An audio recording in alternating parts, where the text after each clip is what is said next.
Hey, welcome back to the channel. If you've watched my recent manga collection, you know my collection has grown significantly. I have a lot of manga.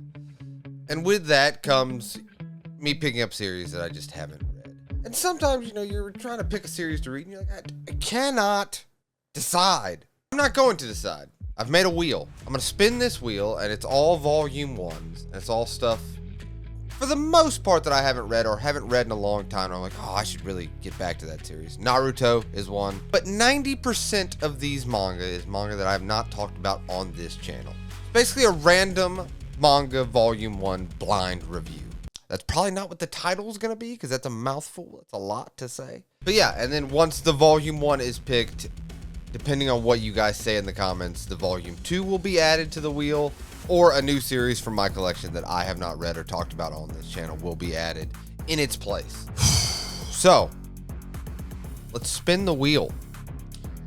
All right, here we go. All these I really want to read, so we're going to see.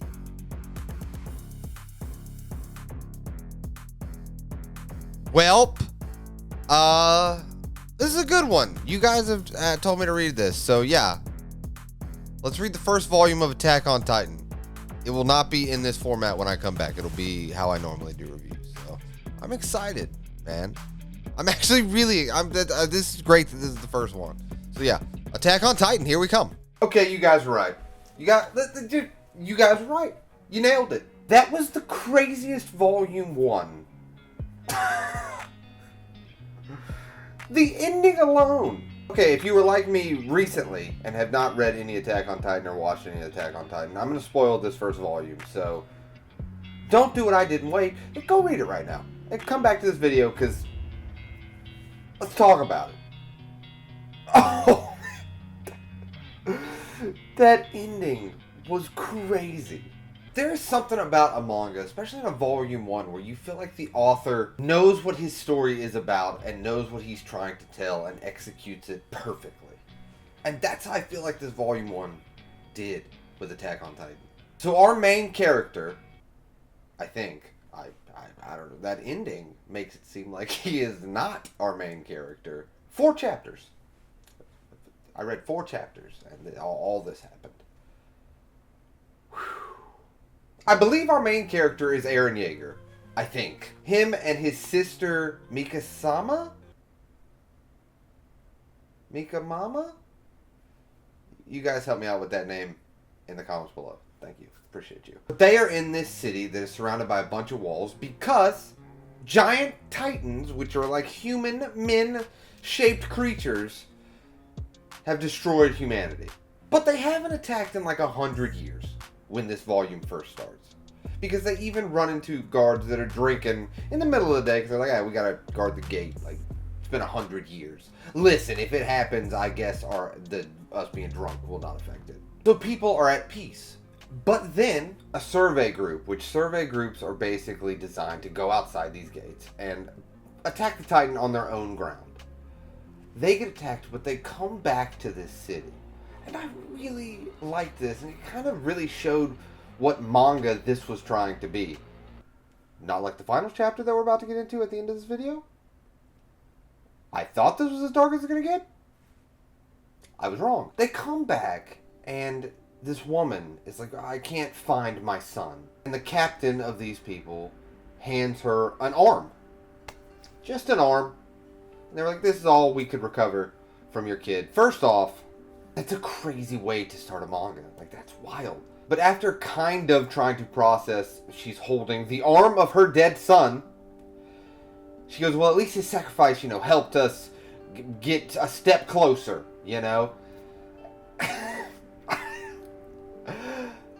And then the officer goes, yeah. You know what? No!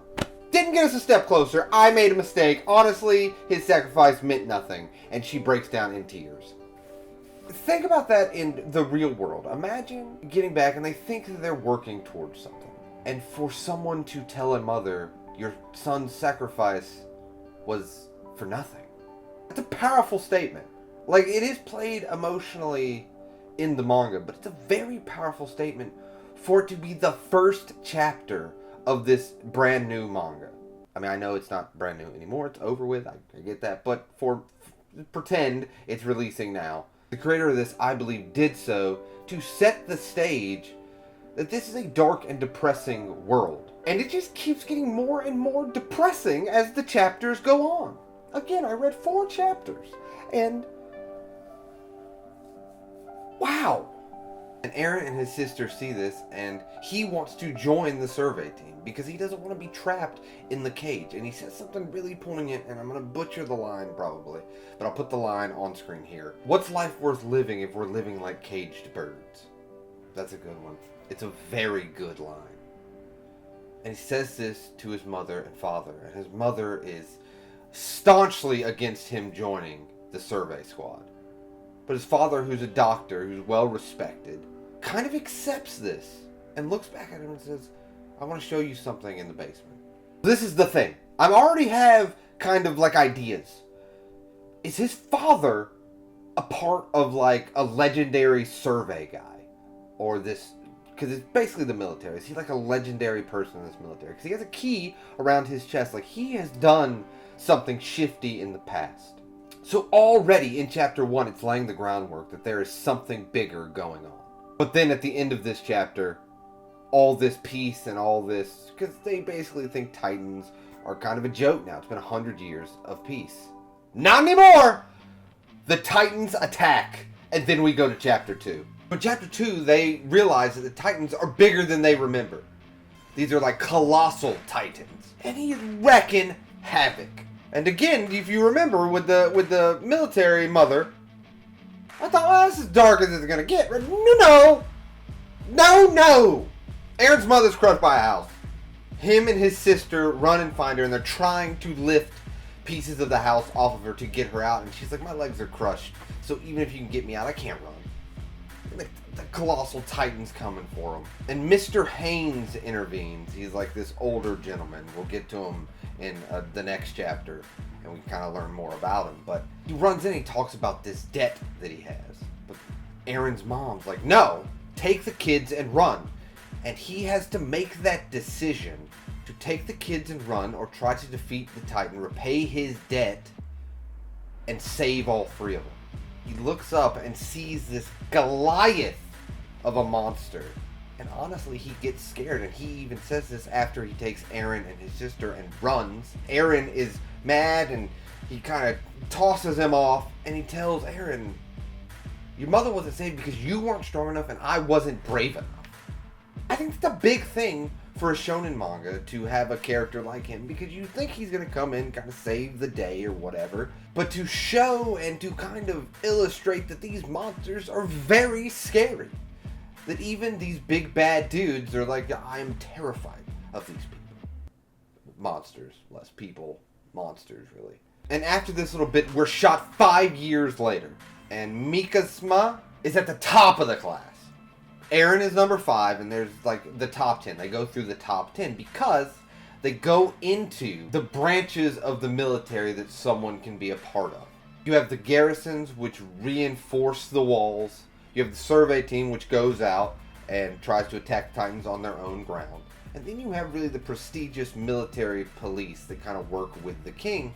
And the bonus of this, and the reason that only a few out of the top 10 are chosen to go into the military police, is because you get to go into the inner walls, which people believe are safer. And that's why on their last day, their graduation, a bunch of the top 10 are talking about going MP. That's when Eren steps up and he says something that is kind of incredible. He's like, yeah, where we're at now used to be interior, but now we're the outerior because the other wall 5 years ago got crushed. So what does it really matter? We're still gonna live like this if we don't go out there and do it and join the survey team and really take it to these monsters, because he wants to destroy all of them. Which, I mean, wouldn't you? The Titan ate his mother. Like, I would.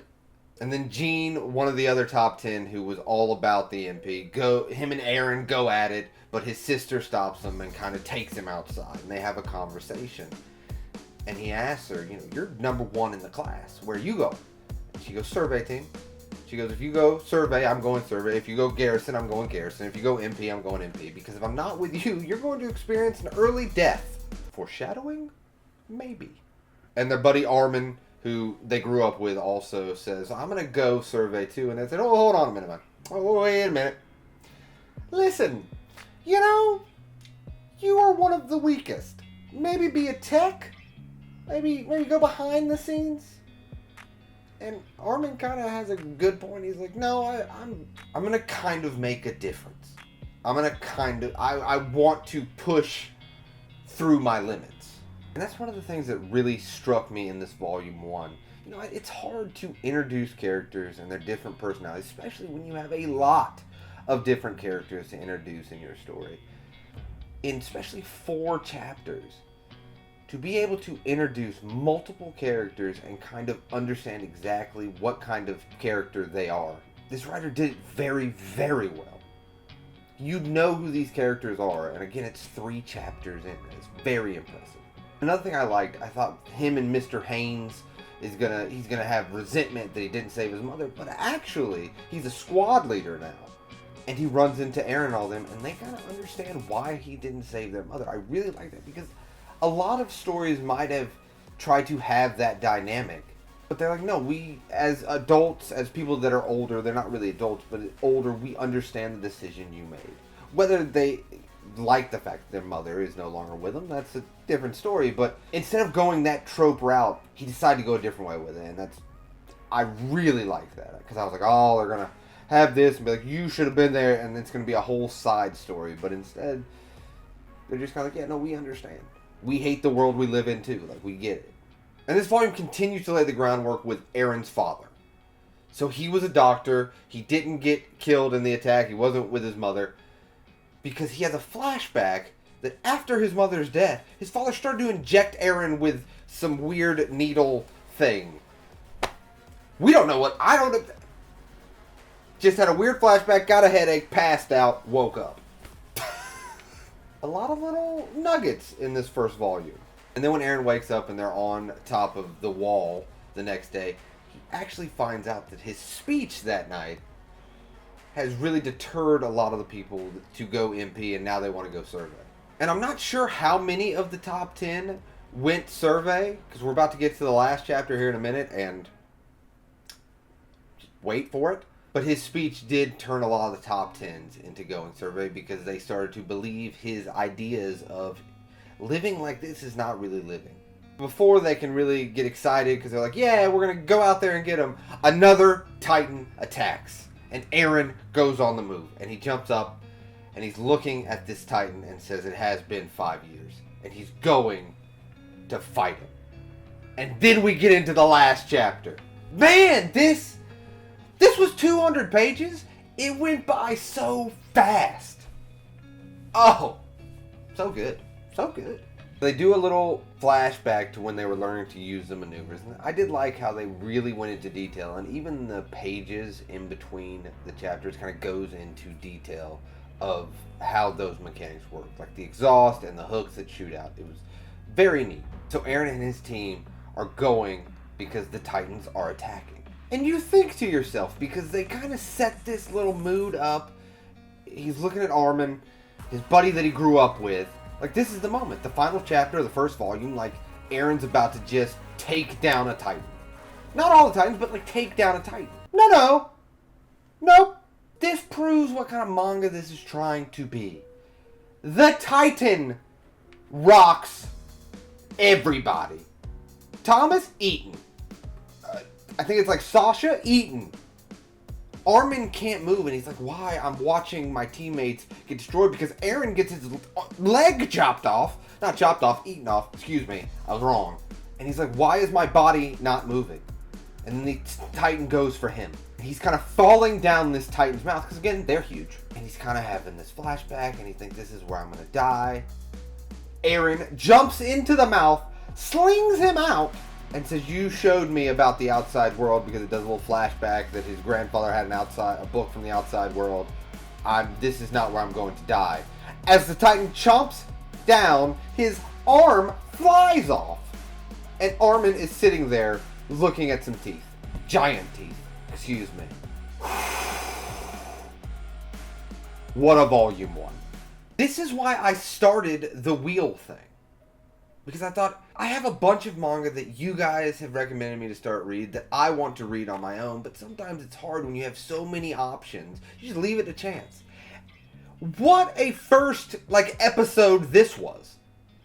To get this Volume 1. Because I'm going to be honest with you, let me know in the comments below if you want me to read Volume 2. I'm going to read Volume 2 regardless, but if you want me to do a video on Volume 2, let me know in the comments below, and I can add it to the wheel for the next time we do this. But boy, was this not a banger of a first one. Okay, yeah, I get it. Attack on Titan has been very popular for a very long time. I understand that. But I have avoided most of it. Again, I think Eren Yeager is our main protagonist because I've heard that name before a bunch. So I doubt if someone like him died in the first 4 chapters, because I think it's completed now, but it had, 100 chapters maybe? To hear his name and him pop up, he's got to be around. You know what I mean? But I loved the fact that this author did this, where he set up this entire squad, this top 10, these people that have been talked in by Eren Yeager to join this stuff. And literally, their first battle, he starts wiping them out. I think that tells us as the reader, listen, you think you know what's coming? Trust me, you have no idea. And that makes me very excited for Volume 2. But yeah, if you cannot tell, I loved this first volume. I love what this author is trying to do. I love the story it's trying to tell. And the way that it's trying to tell, because it does have tropes of Shonen Jump stuff in it, but it also flips the tropes a lot, and then you get shocking things after shocking things. And it's very gruesome, and the art is actually really good, but I don't think it's gruesome for the sake of being gruesome. I think it needs to show you this is the world they're living in, and this is what they have to deal with, for the characters and their personalities to make sense, because I just thought of this. I'm sorry to jump around. What's his sister gonna do when she finds out that he is, even if he's alive, which I'm guessing he's alive, not feeling good. Got no leg, got no arm, I know of. He's inside of at least the throat area, if not a stomach. So, his sister is not gonna be happy. But yes, I have not immediately liked a group of characters, a world, and the writing, and the pace at which it moves, because it does one of my favorite things, which is, it does have a unique world, and a world full of rules, but it doesn't beat you over the head with it. It lets you live with the characters in that world, and through their experiences, you kind of learn the rules of the world that they inhabit. Instead of just info dumping you, one character being like, "Excuse me, exposition? I am that character." I am here for that job. But yes, I think as a Volume 1, it laid breadcrumbs with Eren's dad and him injecting him with something, and he's got a key to a basement of their house. What was that? The house no longer there. We still don't know what was in the basement. The main character is maybe, presumably, not feeling great. Everyone is way worse than when we first met them in 4 chapters. And I don't know, it was such a fun read, such a quick read. I understand that this anime and manga has been popular for a while. I'm sorry it took me so long to get to it. But this was such a great read. I loved every minute of it. I loved it, I loved it, I loved it. If you've made it this far in the video, my final thing is, if you have been putting off Attack on Titan because it is popular and you're like, do yourself a favor. Read the first volume. You will not regret it. And it might not be your thing, and you'll know. Trust me, in the first volume. If you have made it to the end of this video, as always, I appreciate you wholeheartedly. Hopefully you liked this idea of leaving my reading choices up to chance. It was a fun idea for a video that I had. Hopefully you enjoyed it. And let me know, again, in the comments down below if you want me to put Volume 2 of Attack on Titan on that wheel. Trust me, if you don't do it, I'm going to read it on my personal time anyway, because, again, I loved it. But yes, as always, thank you for watching. Hopefully you enjoyed it. As always, I appreciate you guys so much. Thank you for listening to me ramble about manga. And let me know in the comments down below if you have read Attack on Titan or watched Attack on Titan, like 90% of the world. And am I in for a wild ride? Because I feel it. I feel it. But yes, thank you for watching. I'll see you next time.